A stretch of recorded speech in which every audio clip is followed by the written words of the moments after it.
সুপ্রিয় দর্শক শ্রোতা, আসসালামু আলাইকুম। দেশ এবং দেশের বাইরে থেকে যেখান থেকে দেখছেন সবাইকে শুভেচ্ছা জানিয়ে শুরু করছি।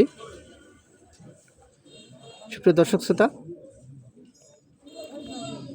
আজকে যে বিষয়টি আপনাদের সঙ্গে শেয়ার করার উদ্দেশ্যে এই ভিডিওটি করা, সেটি হচ্ছে যে গরুর যদি পায়খানা নরম হয়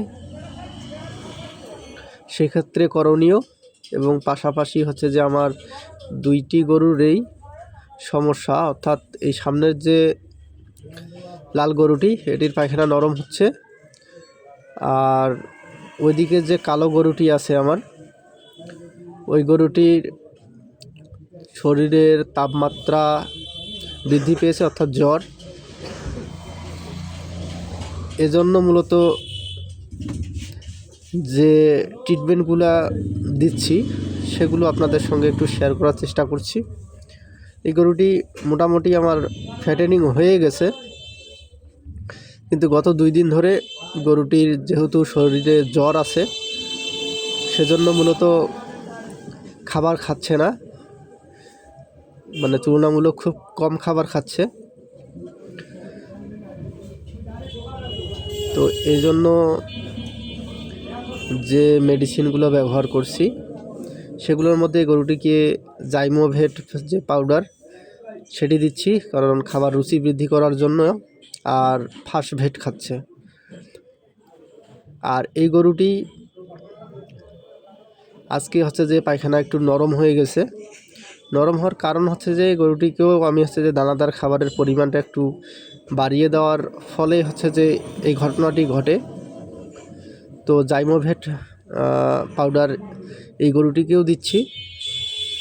তো জাইমোভেট খাওয়ালে যে গরুটির হচ্ছে যে হজম শক্তিটা বৃদ্ধি পাবে, অর্থাৎ রুমেনের যে প্রবলেমগুলো আছে সেগুলো আশা রাখছি যে সমাধান হয়ে যাবে।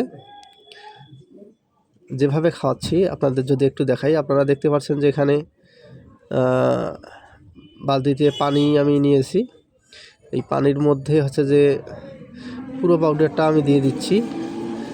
আর আমার মূলত আমার হাতের কাছে একটি পাউডারই ছিল এই মুহূর্তে, বিকেলবেলা পাউডার শেষ হয়ে গেছিলো, এজন্য পাশেরটিকেও একটু দিয়ে বাকিটুকু পুরোটাই হচ্ছে যে এই যে গরুটি হচ্ছে যে পায়খানা নরম হয়েছে সেই গরুটিকে দিচ্ছি। মূলত একটি গরুর জন্য একটি পুরো প্যাকেট একবারের জন্য ব্যবহার করা উচিত। তো আপনারা দেখতে পাচ্ছেন যে এখানে পাউডারটি আমি নিয়ে নিলাম, জাইমোভেট পাউডার। আর এই জাইমোভেট পাউডার দিলে যারা ওর হচ্ছে যে রুমেনের যে দুর্বলতাটা আছে সেটি কেটে যাবে, এবং গরুটির খাবার রুচিও বৃদ্ধি পাবে, এবং এর সঙ্গে দানাদার খাবার।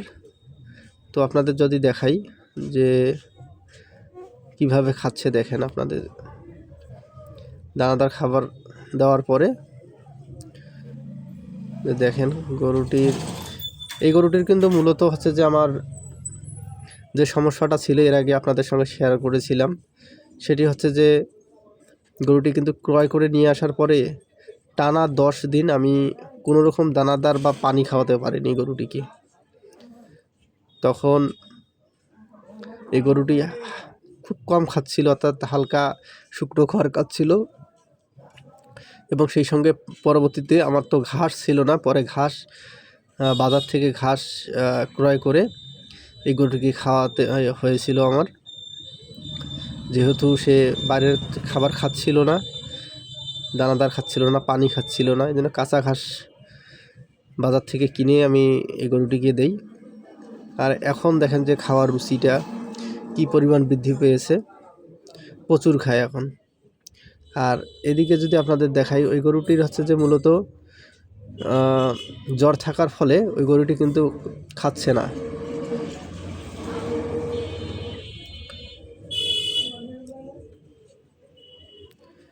তো মূলত হচ্ছে যে এই যে খামার করতে গেলে এই যে ছোট ছোট বিষয়গুলো, এগুলো হচ্ছে যে জানতে হয়, আর এর সমস্যাগুলোর সম্মুখীন হতে হয়। যে আপনাদের যদি দেখাই, এই গরুটি কিন্তু খাচ্ছে না, কারণ হচ্ছে যে এর শরীরে এখনও জ্বর আছে। আর এ প্রায় খাবার শেষ করে ফেলছে। তো সুপ্রিয় দর্শক শ্রোতা,